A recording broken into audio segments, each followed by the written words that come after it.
talanta za hapa kwetu nyumbani. Tell a friend to tell a friend. Tuko mjengoni kama kawa na wanangu wengine wawili.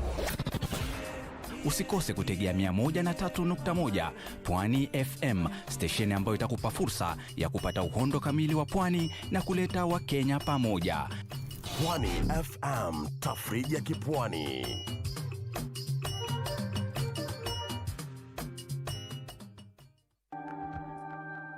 Listen, I want to see the charge sheet and everything else you have against him. Ndio hizo. As you put together the report, don't forget to include the amount you're asking to let this case slide. Unaongea nini wewe? Juu nani alikuwa anajitumia message akitisha pesa? Aleki! Kwani kimeumana? Unajua naweza kushikanisha na hii kesi vibaya sana. Hauwezi nitishia. Na ndio maana ulijaribu kunionga, but mimi ni nani? I hope unaelewa mahali naelekea, si ndio? Hata siwezi hata kidogo. Kioko. Hey, mbona unapiga picha? Keep smiling. Unaenda wapi na ndio nimefika? Sikia, sasa wewe zinitishia sawa? You have no idea this was all about you, do you? What do you mean?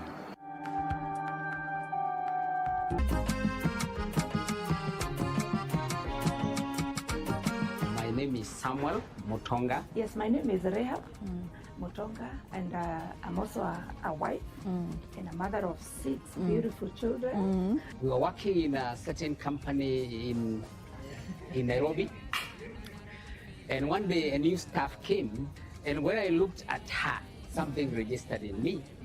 My interest was not in anyone. It was just about the new job.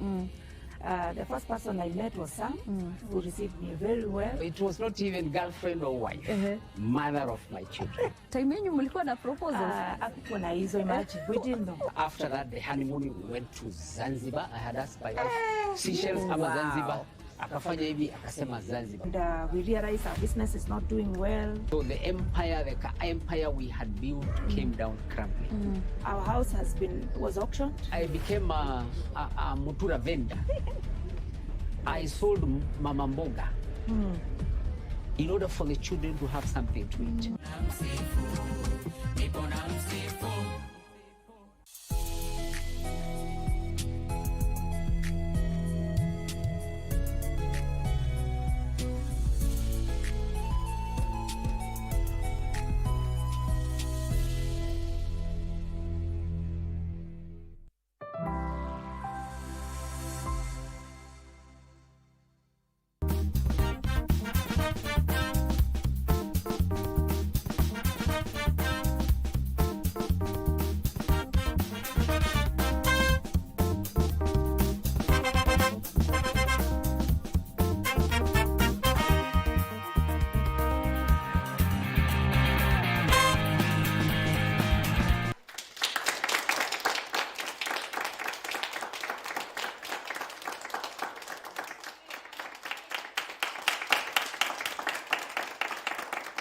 Hello and welcome to this week's episode of Dada's Show, coming to you from Pullman Hotel here in Upper Hill, Nairobi.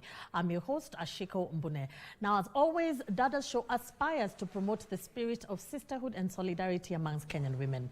And we do this by creating an open and a safe platform for women to discuss issues ascertaining to their health and well-being, their lifestyle and careers, their families, amongst other topics. We also take pride in having the conversations that matter, not only to women, but to families and communities at large. Every day, women in Kenya face life-threatening challenges while bringing life into this world. According to research, Kenya's estimated maternal mortality ratio in the year 2022 was 367 per 100,000 live births. This means that out of 100,000 babies born alive in Kenya, 367 women sadly lost their lives to pregnancy and childbirth-related complications. Now, what we need to realize that these statistics and other related statistics, and behind each of these statistics is a name, a family, and of course, a future that has been lost. On this powerful episode of Dada's Show, we shine light on one of the most under-discussed and very urgent issues, especially in women's health. This is maternal mortality. Why are women still dying from preventable causes during pregnancy and childbirth? And what can be done to stop this. So joining me today are two trailblazers advocates in this particular space. And together we shall explore what are some of the causes, what are some of the consequences, and of course, what are some of the bold interventions that need to be put in place to ensure that no woman loses their life giving life.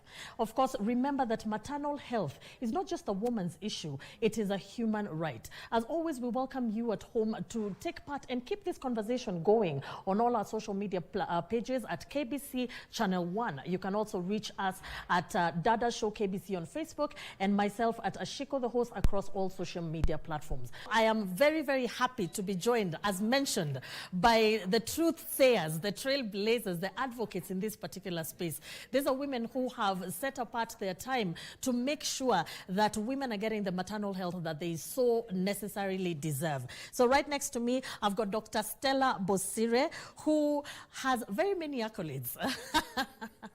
She's one of the people we aspired to be, who is a medical doctor, she's a lawyer, she's a human rights activist, she's a public health expert, and of course, she has very deep insight onto some of the systemic barriers that are stopping women from accessing life-saving care. So karibu sana, Dr. Bosire, and thank you so much for making time to join us. Right next to her, we've got Madam Angela Nguku, who is the founder of White Ribbon Alliance in Kenya. Now, for those who do not know, White Ribbon Alliance has given voices to thousands of women and has pushed for maternal health to the forefront, especially in national policy. So we are so honored to have the executive director sitting here with us to discuss this particular issue of the day. So karibu sana, Madam Angela.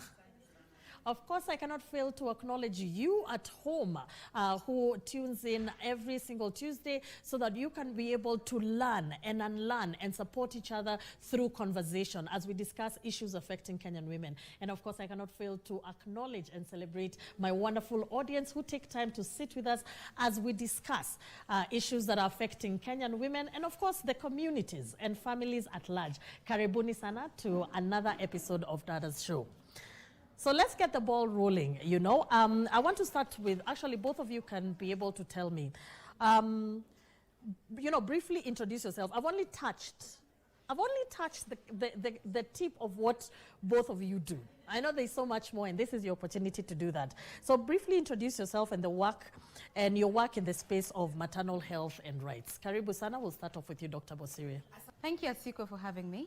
Dr. Bosire is my name once again. I lead the Africa Center for Health Systems and Gender Justice, a Pan-African institution that is committed to addressing health inequities and inequalities from a gendered lens. So women's health, maternal care is at the core of the work that we do. But we take a little bit of a different approach, and our approach is to be able to look at social determinants of health. Those conditions where we live, where we work, that really affect how it is that we access healthcare. And so a lot of my conversation today, even from a maternal mortality, you hear me speak about income inequalities, you hear me speak about decision making, you hear me speak about how power is situated within the homes around who has the resources and how these decisions are made. Because ultimately, it's not just around reaching the facility. It's also about what are the other things that someone has to take into account before a woman is able to access Dr. Bosire for her delivery. Oh, wow. Thank you so much. I'm really looking forward to that, and you know, to picking your brain on certain topics, especially around maternal mortality. So thank you so much for that. Let me move on to you, Madam Angela. You know, please tell us a little bit about yourself and the work that you do in this particular space. Thank you, Ashiko. My name is Angela Nguku. I founded and lead White Ribbon Alliance for Safe Motherhood Kenya. One thing that many people don't know is that I'm a midwife. Yes. So I was a midwife before I became an advocate. Yes. And I think my story is long, but for almost 20 years now, I have really, let me say 10 years, I was really like working in different spaces, in development, in practice, in training, hoping that I would see less and less mothers dying. But the more I hoped and waited, the more I lost it, because so many continue to die. Yes. And the number that you just told us is basically just a snippet. It's the average. Yeah. And I say this because what I bring to the table, what I bring in the work that I do, is actually surfacing the voices that are the truths, the hard truths from the women and girls themselves. So the work that I do is really to bring the voices to the fore. So far, 3.5 million women and girls across the country, mostly underserved, mostly from the places that no one talks about, really speaking about what is really ailing, what is really killing us. Not anyone, not any study, no nothing, just the lived raw truths. And for me, I say truth is my strategy, listening is my leadership. Wow. And so far, my work is really centered around the women themselves, the girls themselves, not filtered, nothing. And that is really, for me, what is really powerful and what is important. So for me, my strong belief is that the solutions that we create for women must start with the women themselves. It is the wearer of the shoe who knows where it pinches most. So you can't craft solutions from air-conditioned boardrooms and assume that they are going to save mothers. And that's what I bring to the table. Wonderful. Yeah. Oh, thank you so much. We are truly, truly honored to have you here. Let me move on to you. You know, you did mention something, Dr. Bosiro, about before the mother comes to see Dr. Bosiro, there are certain things that have already come to play. What are some of the leading causes of maternal deaths in Kenya? Now, let me first give an overarching principle around perinatal and natal and postnatal care. Yes. Basically looking at a woman during pregnancy, during delivery, and after delivery. Yes. As there are certain conditions which are influenced by certain factors. So for example, let's see perinatally. WHO recommends that women need to attend clinic 8 times before they deliver, you know, between the first and the last trimester. Yes. There are very important reasons why this is a recommendation. Number one, we are able very early to put these women on prophylaxis. So you hear us do vaccinations, you hear us screen them for certain diseases. If you find they are infected with certain diseases that are easy to be transmitted to the fetus, we are able to take care of that. We are able to pick complications like high blood pressure. We're able to actually now start thinking about her delivery process, because it's then that we understand, is it a prima gravida, which is a first-time mother? Is it a mother who has had babies? Has she had any complications? So we preempt, is this going to be an SVD, which is a normal delivery, or is it going to be a cesarean section? It gives us that time. Yes. Unfortunately, for those 8 number of times, there are multiple factors that have to be taken into consideration.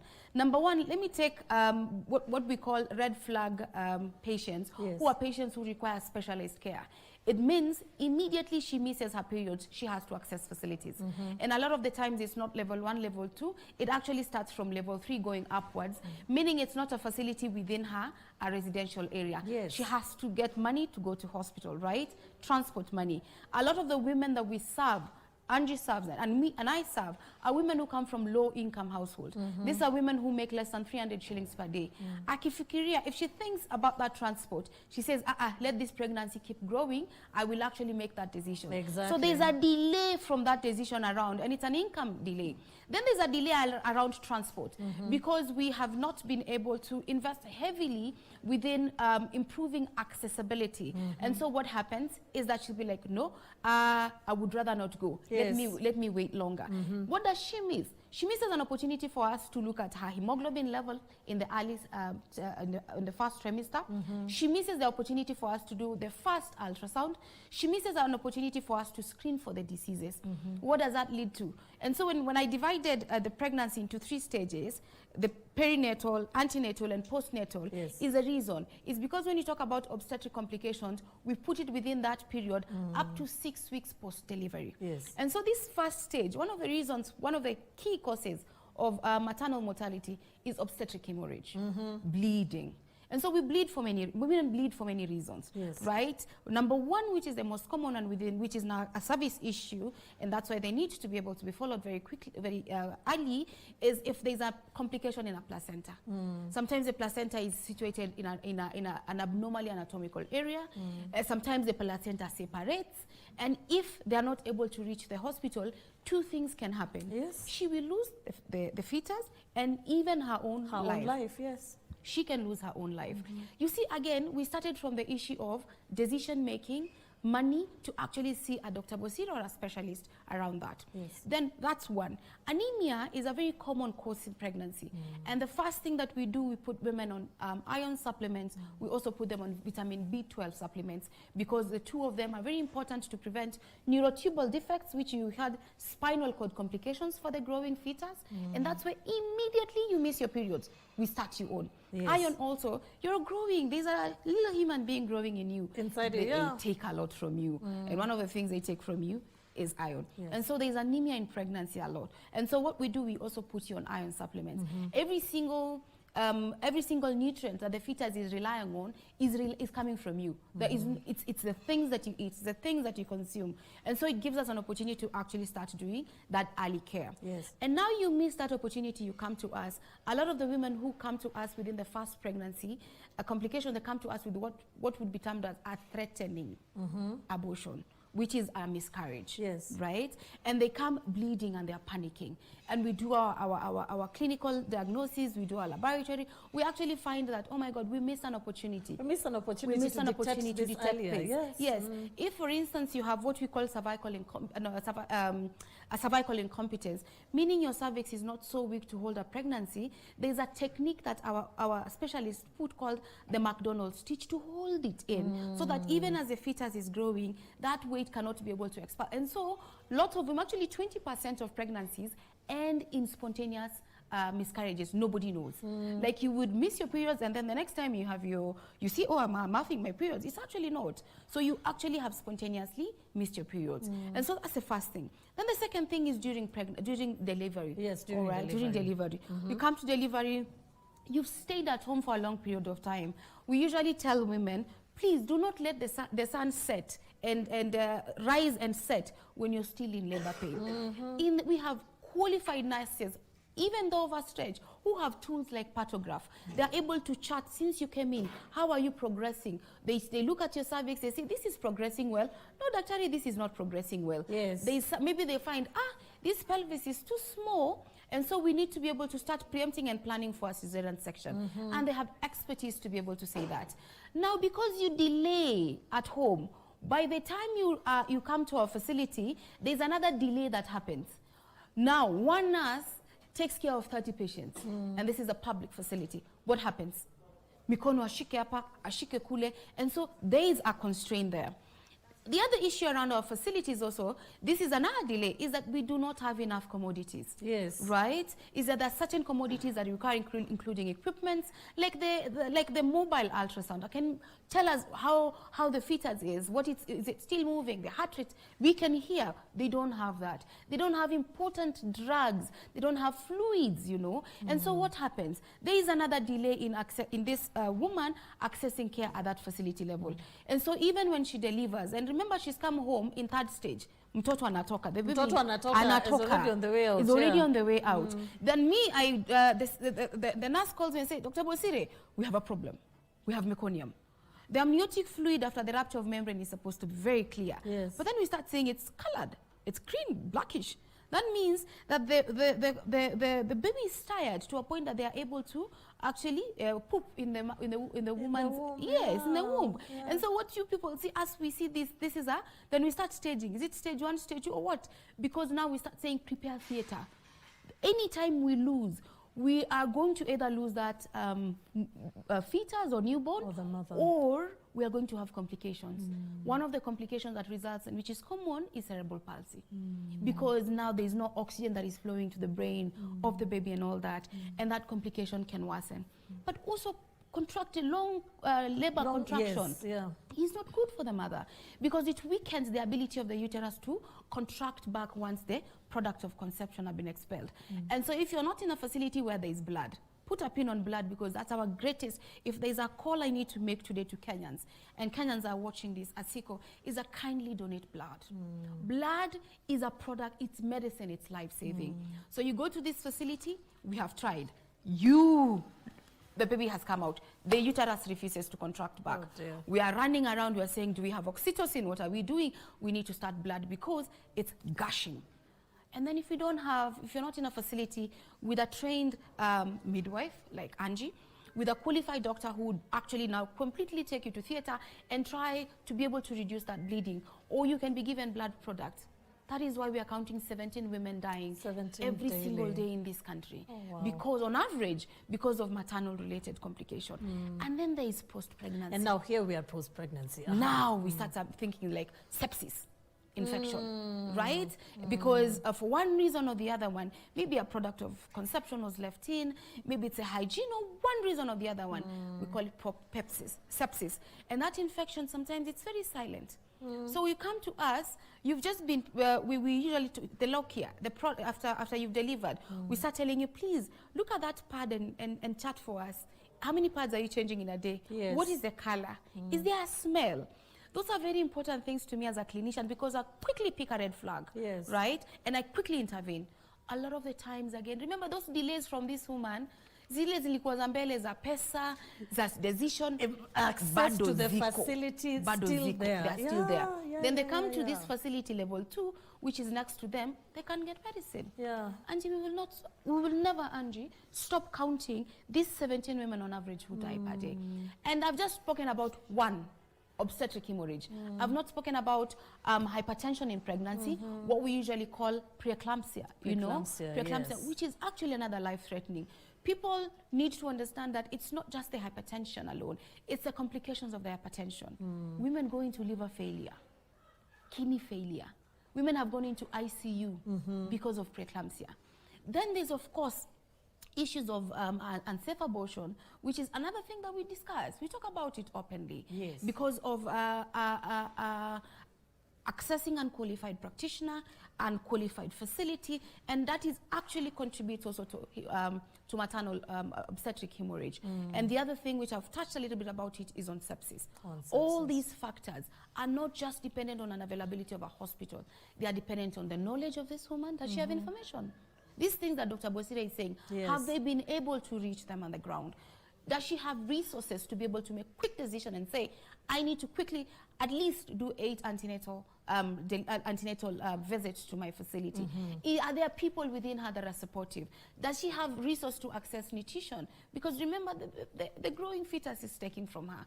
All these factors have to be taken. I know it's a mouthful, but you need to remember that those decisions are not just dependent on me, as Dr. Bosire, the facilities. There are social issues around these women that need to be addressed. Wow. Thank you. Thank you so much. And you're definitely right. I know that over to you, Madam Angela. You've talked about dealing with women from the low economic, sector.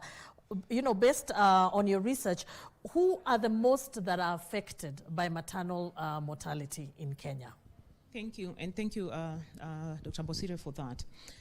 For me, I would say the women that are at the lowest in their earnings, the poor, the underserved, the adolescent mothers, the women living disability, the migrants and refugees, the rural poor, the urban poor, the nomadic, the indigenous, and any other woman who is really like at the lowest scale when it comes to their earning power and the like.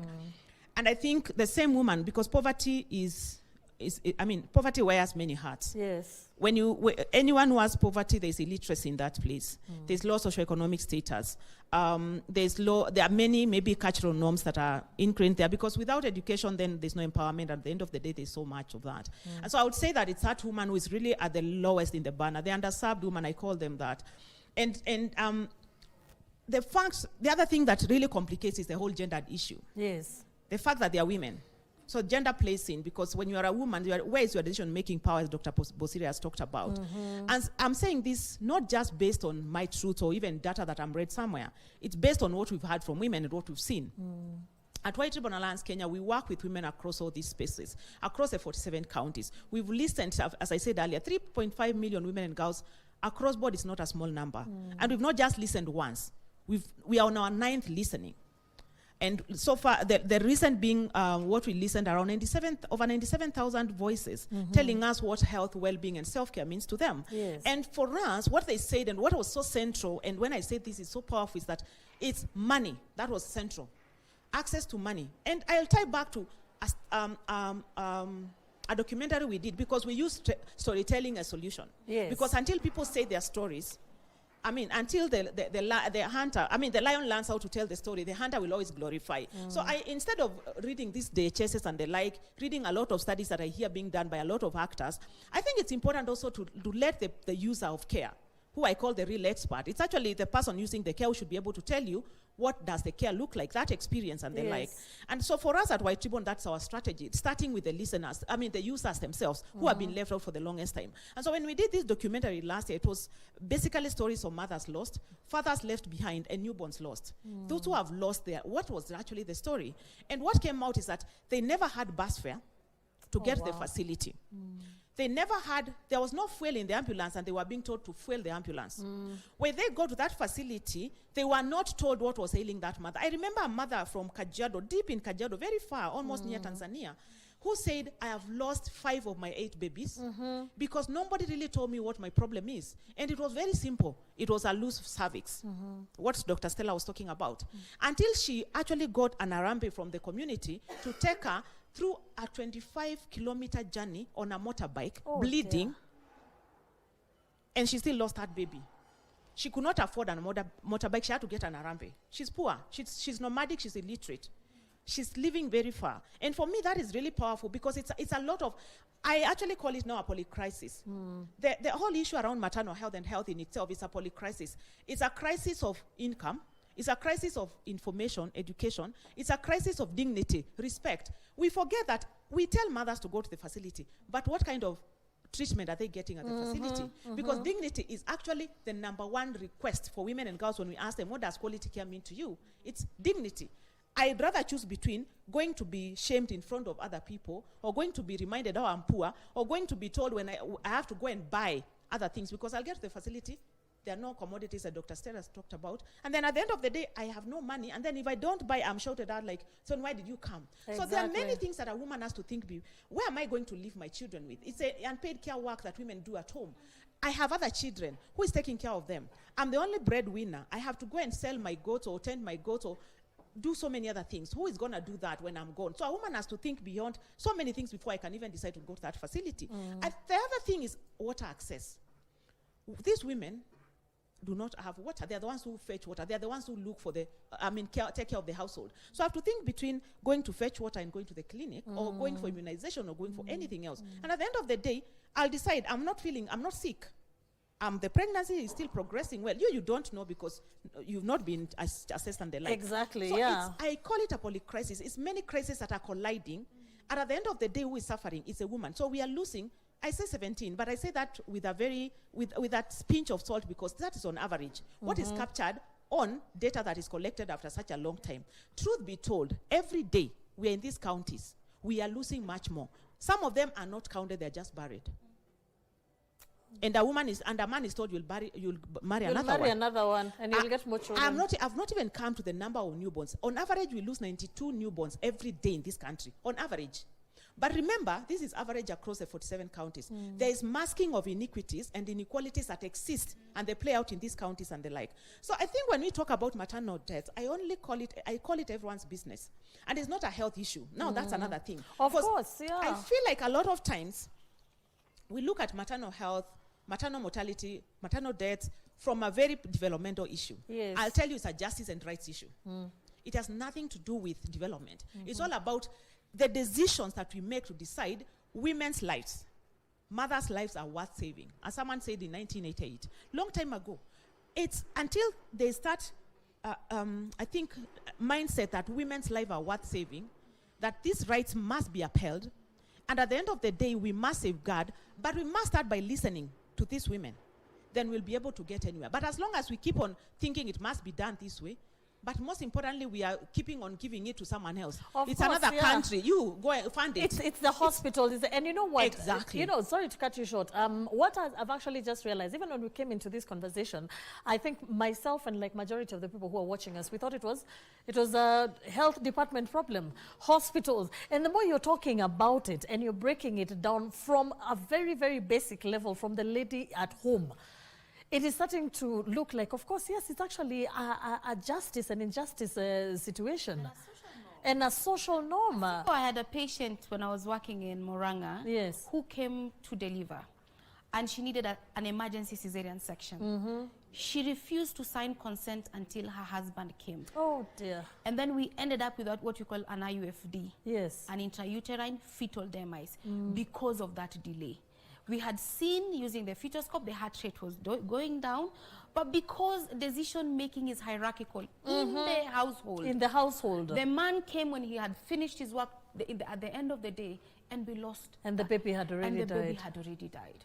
Right? And it was such an unnecessary. Any maternal or neonatal demise is an unnecessary. Absolutely. Where we are. At that point, I was on call, I was present. The nurses at the labor ward were present. The theater was not Everything busy, was ready to go. which is not usually the optimum. The Yes, circumstance, absolutely. everything was optimum. Yeah. But there was a norm issue around who decides when a woman goes to theater. And it's not just around, and this is what we talked about, power. Sometimes it's actually the community. It's a community. You know, it's a community. In certain regions within this country, is that women do not deliver in hospitals. You're told, even your grandmother and your great-grandmother, everybody delivered at home. What is special about Exactly. you? What is so special about you? Why do you need to? Exactly. Let me follow up with that one and ask you a question before we actually go on break. Okay, so we are looking at maternal mortality on a broader spectrum.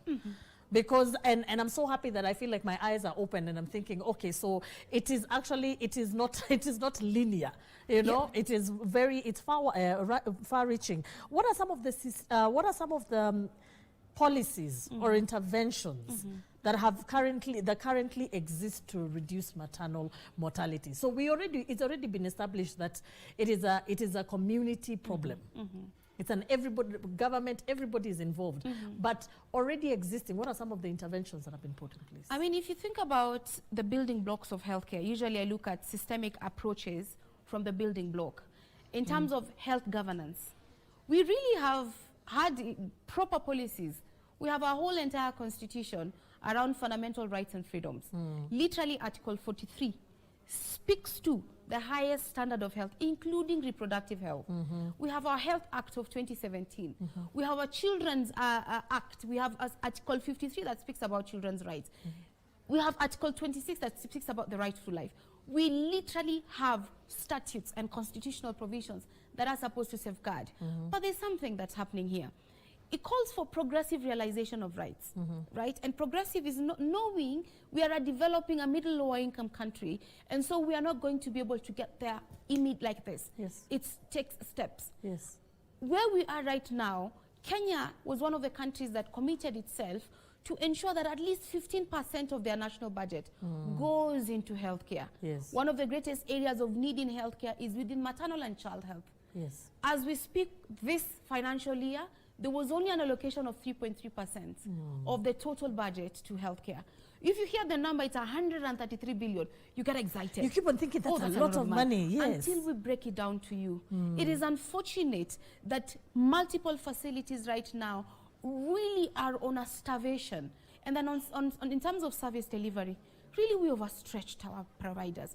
We've overstretched our nurses, we've stretched our doctors, we've stretched our lab people. We need to be able to act. And I like the reforms that are ongoing right now around human resource for health that is integrating the community health practitioners, because those ones become our ears and our eyes. Yes, and they're on the ground. And on the Exactly. ground. So wanaona Stella kona mimba, the first thing quickly, umeenda clinic. No. Umeenda clinic, umeangaliwa. You know, they take all that data because there's an algorithm that has been developed by the ministry, and they quickly refer so that if it's a normal, non-eventful pregnancy, we would work with her. But if it's one that requires immediate urgent intervention, we really act very quickly. Okay. And so that's on commodity security. The other thing, and I think which does not necessarily fall within any of the 6 building blocks of health system strengthening, is around political will. I say this and I say it broadly. This political class, this political administration must love the women and girls in this country, must be committed to improving their healthcare. We are 50% of the population in this country.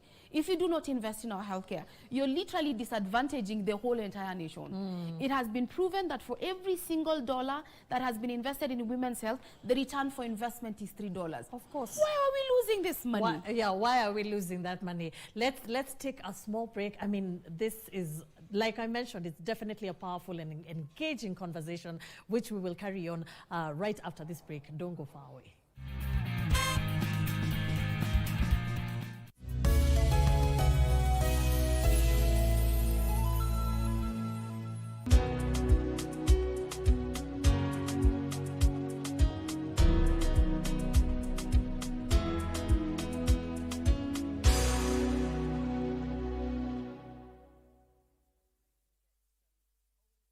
I will stand for victory if I can.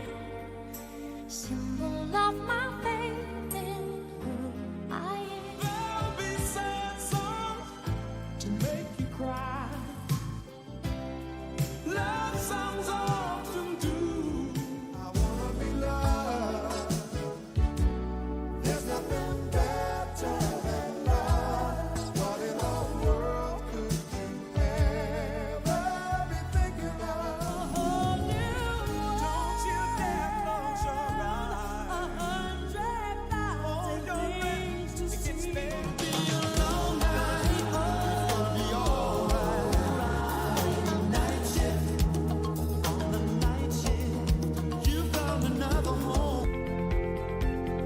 When you think of gold, platinum, silver, and copper, your mind likely goes straight to luxury jewelry or high-end electronics. Moringa, peppermint, and platinum designed to detox from within. Each sip was herbal, minty, and surprisingly smooth. This, when it goes into the body, it actually pushes out all the toxins. Well, and if you just want to own a little piece of luxury, that is copper, whether gold or silver, do join us this Sunday as we speak precious metals and your health.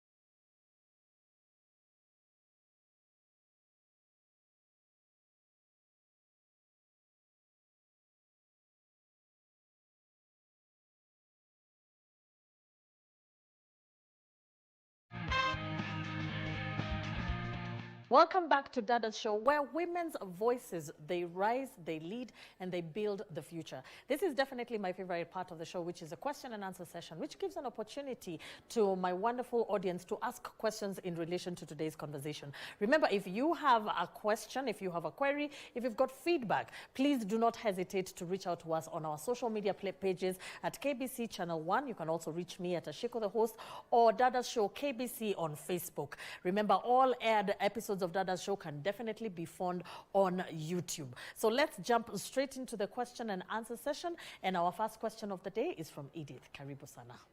Thank you so much, Ashiku. So what I'm getting from the conversation is that maternal mortality is contributed by so many factors, but it's purely pinned on the health system, the nurses, the midwives, the doctors. But what I'm getting is there's so many contributors to maternal mortality. So why do we put the blame on the midwife and nurses? And is this fair to put the blame entirely on the health system?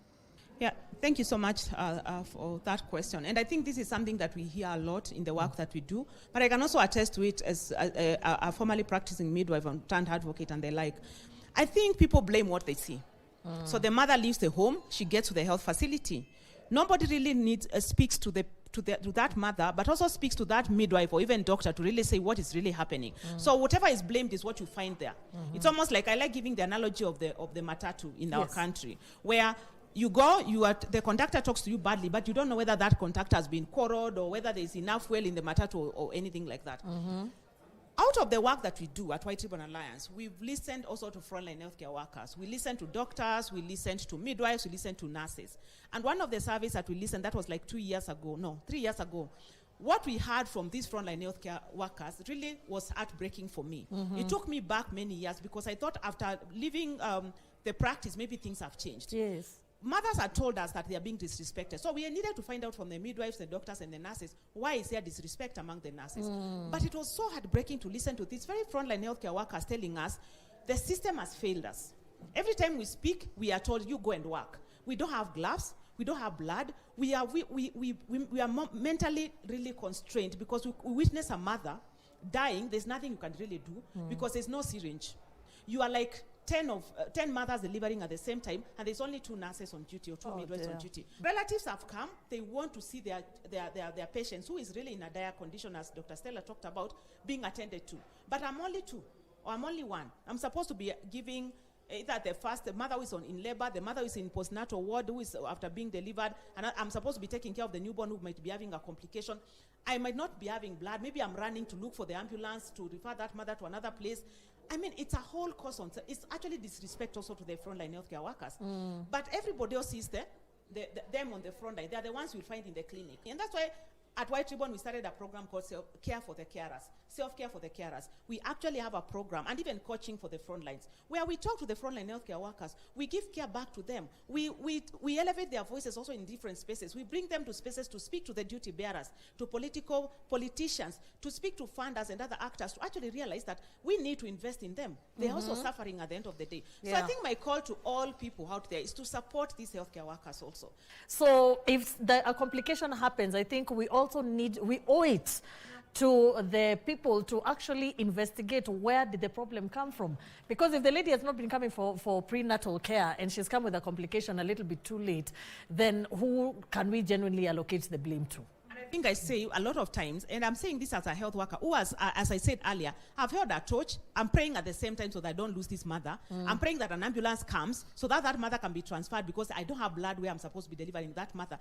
I keep on saying, can we afford more grace to these healthcare workers on the front lines who are really battling so much? I can't tell you how many times I cried at night because where I was working, the theater was not working. There was only one doctor on call, and they're supposed to be taking care of so many other patients, and I have nothing. And I want to save this life. At the same time, I'm really praying for this relative, this patient, who I don't even know. I just want to save her life because I was trained to save her life. But then I've cried also because I've lost that life. And that is the story of so many frontline healthcare workers. And that's why I chose to do this route, to just speak, advocate, because we need to speak up for them too. Okay, In 2 minutes. Yes, briefly, yeah. I was pregnant when I was working in Moranga, and I was on call, and I had severe preeclampsia, high blood pressure in pregnancy, and that night when I was on call, my blood pressure shot up to dangerous levels. I was in theater saving women and their babies, their newborns. The next patient on that table was me. We had to wake up my colleagues to my personal story. I've written about it, spoken about it. Not somebody else, me, with high blood pressures of 170, 210 systolic, 170 diastolic. And literally, anything, I went into the ward, I took the admission book, I'm speaking to the nurse and I'm admitting myself. The nurse says, Dr. where is the patient? I say, I'm the patient. She puts the blood pressure cuff on me, finds it so crazy, she starts calling the rest of the colleagues. I was so swollen, and preeclampsia, because of you lose a lot of proteins in the kidneys, I became as dark as distress. So even finding a line was so problematic. I had a colleague on my leg, I had another colleague on my arms, all of them trying to find a line. As our senior consultant is driving literally crazy speeds to come and operate and save my son. My son was born premature. At 32 weeks, stayed in the nursery of Muranga Hospital, was taken care of in Muranga Hospital. And so it's not, what Angie is saying, it's actually a reality. And I sit here as one of the patients probably would have been managed by Angie. And yet, I was in a facility. I was on call that night. And so these realities are realities of all these women, some of them who are not fortunate enough, like Stella, to have health information, fortunate enough to have colleagues, to be living in the hospital, just across the hospital where the doctors put us, to actually know, my goodness, when I started feeling epigastric pain here, and vomit, I walked myself quickly and I told the nurses, BP machine, start magnesium sulfate. That is definitely because of the information that you had. Oh, wow. That is really, really... Well, thank you so much for sharing that with us. Our next question is from Victor. Victor, karibu. Okay, we've talked about the cases, some of the cases and the causes, and I've not heard you mention of some of the measures that have been taken, if any. Maybe will you kindly identify some? From a service delivery point of view, because clinicians like Angie and myself have only control in as far as when you come and present in front of us. I think one of the biggest investments have been like work around advocacy to center patient-centered care, understanding rights, has been something that has been invested in, so that obstetric violence that we've been experiencing, like you hear a woman has gone to deliver and she's being beaten, she's being indignified within facility. There is a lot of work that has gone into there. The other work within service delivery is around commodity security. Unfortunately, we are not where we need to be. We have a lot of stockouts in this country and we need to be able to address this. The other place where there's some effort that has been done is in terms of standardization, what we call standard operating procedures. That if a woman comes to the facility and she presents like this, what is the next step? That standardization really ensures that every single person who works in that facility is able to access the highest quality of care, right? And the other thing that I think, which is also an emerging issue for the last couple of years, is that we've integrated the voice of patients into even service delivery decision making, and that has become very powerful. Some of the changes that have been seen, for example, in the Kenya Medical Practitioners and Dentists Union, Dentist Council, has been the removal of making it a technocratic space to actually even invite representatives of the public or the patients into that space of regulation. So those are good innings. The Health Act of 2017 is a good movement around it, right? And right now we have 3 other statutes. They're very problematic in terms of social health authority, But are they promising? I see some light even as much as I see more darkness right now. And if only we would put in money, if only we would invest strengthening our supply chain, would ensure that our governance is airtight, then in this country we will not be able to speak about maternal mortality very quickly in the near future. Wow, thank you so much for that. And we definitely pray for the best. You know, we definitely pray for the best. And we, of course, you know, urge you on with a message from Dada's show that we really do. We are in support, and we are really hoping to the day that the ratio is going to be, you know, no deaths. Yeah, no deaths. So thank you so much for that. And we've definitely come to the end of this episode. Please give us a parting shot in regards to today's conversation. Yeah, you know, I'll start off with you and then we'll finish off with Madam Goko. Siko, it is everyone's business to invest in maternal care because the return for investments benefits everyone. And so we must be intentional in investing in maternal health if we are to reap the both economic and social outcomes out of it. Yes. Thank you. Thank you so much for that.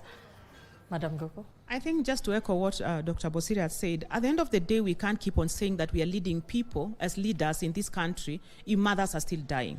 So there needs to be a deliberate turnaround to really ask ourselves what is killing mothers. And I think the leadership of this country needs to wake up and really focus on what is killing women.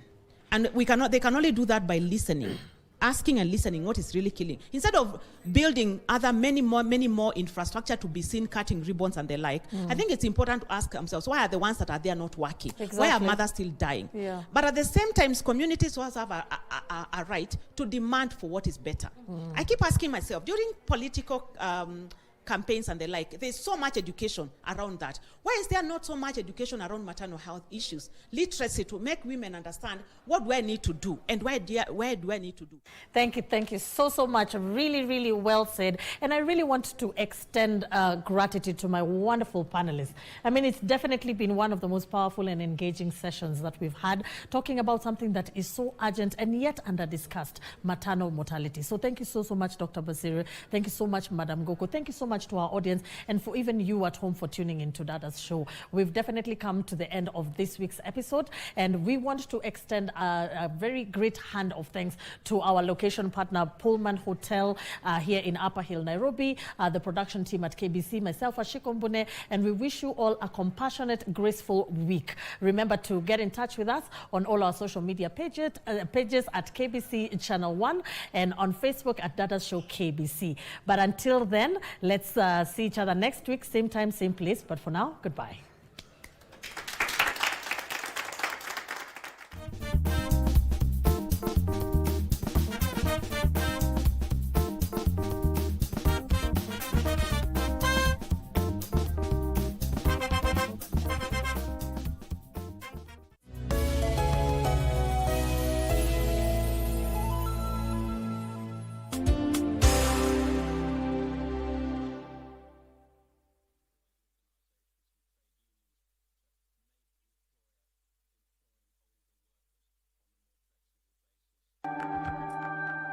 Listen, I want to see the charge sheet and everything else you have against him. Ndoizo. As you put together the report, don't forget to include the amount you're asking to let this case slide. Unaongea nini wewe? Juu nani alikuwa anajitumia message akitisha pesa? Aleki! Kwani kimeumana? Unajua naweza kushikanisha na hii kesi vibaya sana. Hauwezi nitishia. Na ndio maana ulijaribu kunionga but mimi ni nani? I hope unaelewa mahali naelekea, si ndio? Hata siwezi hata kidogo. Kioko. Hey, mbona unapiga picha? Keep smiling. Unaenda wapi na ndio nimefika? Sikia, sasa huwezi nitishia sawa? You have no idea this was all about you, do you? What do you mean? A grown woman who we took abroad to study, then she decides to get a baby and keep it a secret for God knows how long. Don't owe you any explanation. Are you Chris? Unajua mimi ni nani? If you don't let me go right now, my friend, you are in trouble. You need to come back. I feel like something bad is gonna happen. Itisha alafu nilalishwe chini, wacha ikae. I want to go home. You don't get it. You don't get it. I don't trust her one bit. Lucky, right? Relax.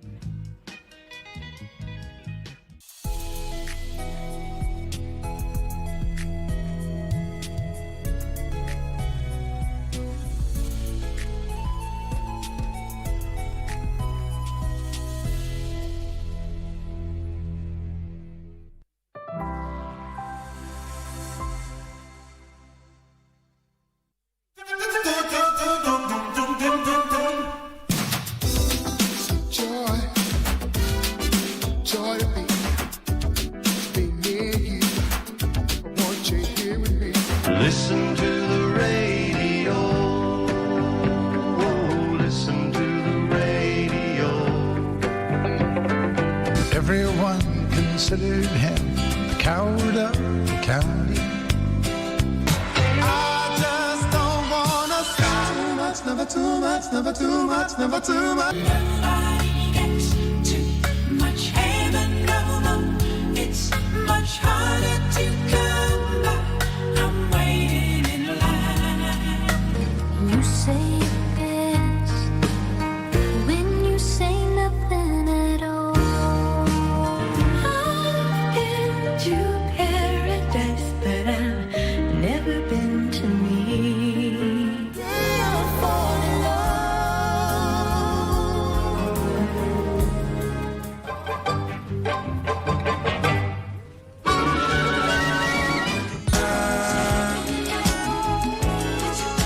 Sharing the night together.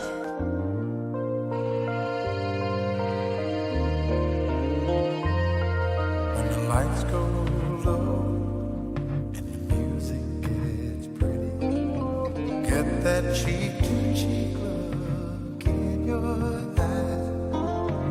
Little boy, go, better grab your honey. Girl, you better get your guy. It's time for dream dancing.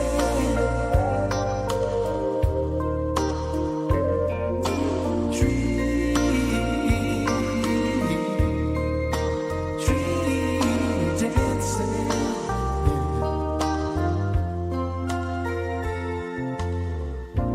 Out on the dance floor, everybody's all alone. Just squeeze my hand and then let's close our eyes.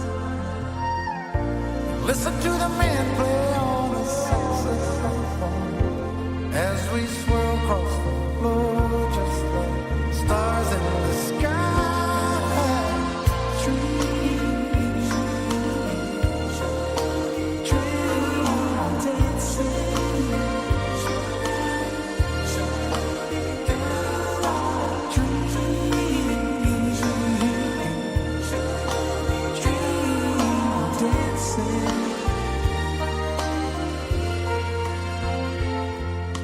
Close your eyes, hold me tight, let the night last forever.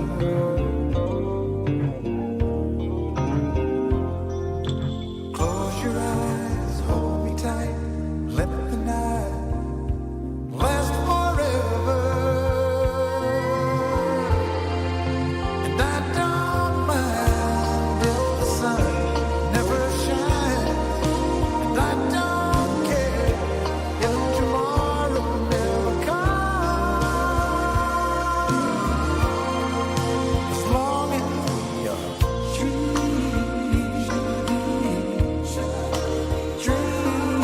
dancing.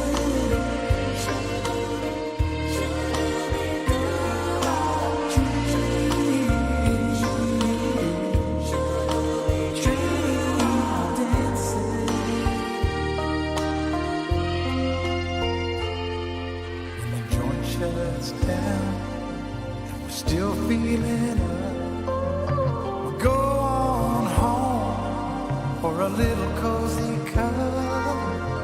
Put our favorite station on the radio. We'll be dancing close. We'll be dancing slow. Dream dancing.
joy and pain.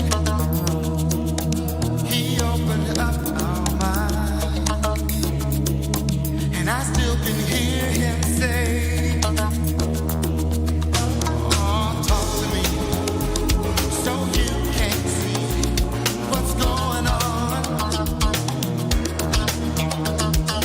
Say you will sing your songs forever. Gonna be some sweet sounds coming down the night shift. I bet you're singing proud. Oh, I bet you're full of pride. Gonna be a long night. It's gonna be alright on the night shift. You found another home. I know you're not alone on the night shift. Oh, you found another home. I know you're not alone on the night shift.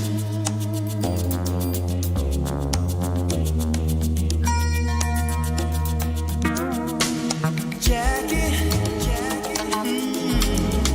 hear what you're doing now. It seems like yesterday when we were working out. Jackie, oh, you set the world on fire. You came and gifted us. Your love, it lifted us higher and higher. Keep it up, and we'll be there at your side.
understand it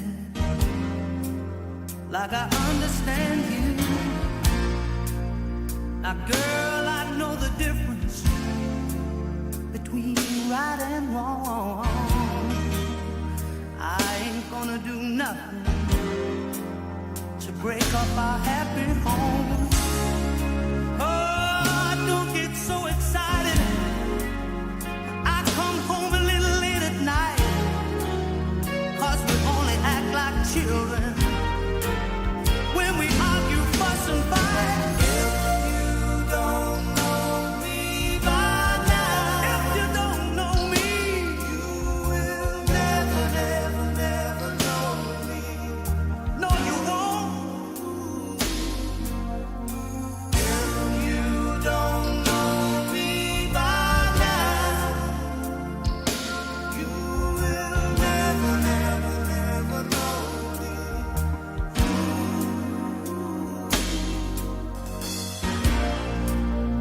We all got our own funny moves. I've got mine. Woman, you got yours too. Just trust in me like I trust in you. As long as we've been together, it should be so easy to do. Just get yourself together, or we might as well say goodbye. What good is a love affair when you can't see eye to eye? Oh, you don't know me by now. If you don't know me, you will never, never, never know me. No, you won't. If you don't know me by now, you will never, never, never know me. If you don't know me by now, you will never, never, never know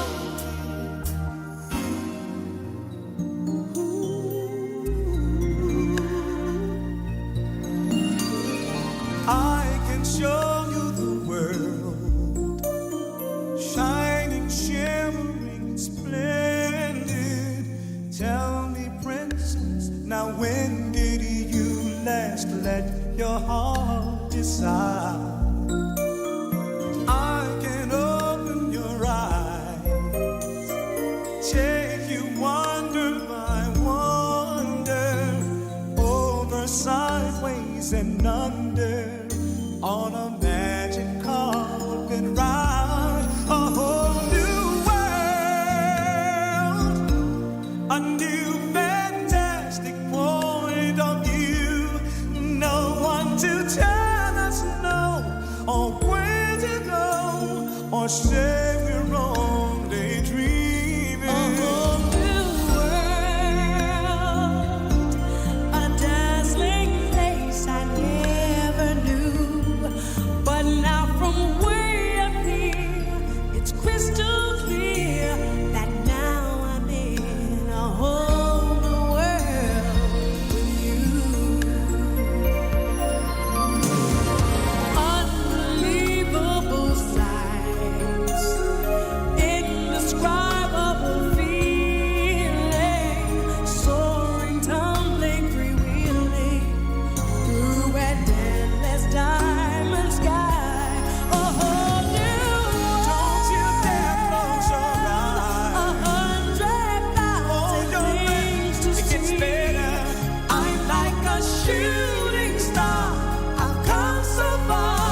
So this is who I am, and this is all I know, and I must choose to live for all that I can give, the spark that makes the power grow, and I will stand for my dream if I can, symbol of my faith in who I am, but you are my only, and I must follow on the road that lies ahead. Now won't let my heart control my head, but you are my only. And we don't say goodbye. We don't say goodbye. And I know what I've got.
Hapana, nani hiyo ni tabia mbaya. Nilikuwa nataka usikie zile soda nimekunywa yani. Congratulations Pasi. Congratulations.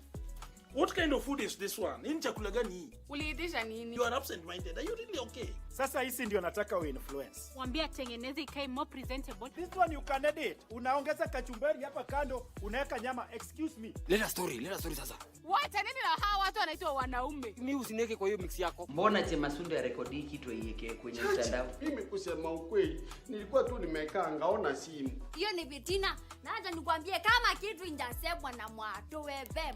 Isuna propaganda by the way. Tuko macho, tunangojea season 2.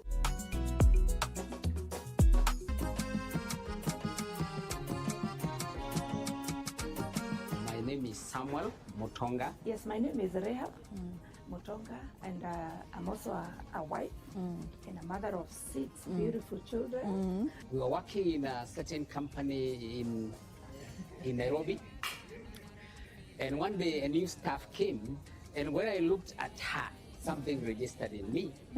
My interest was not in anyone. It was just about the new job.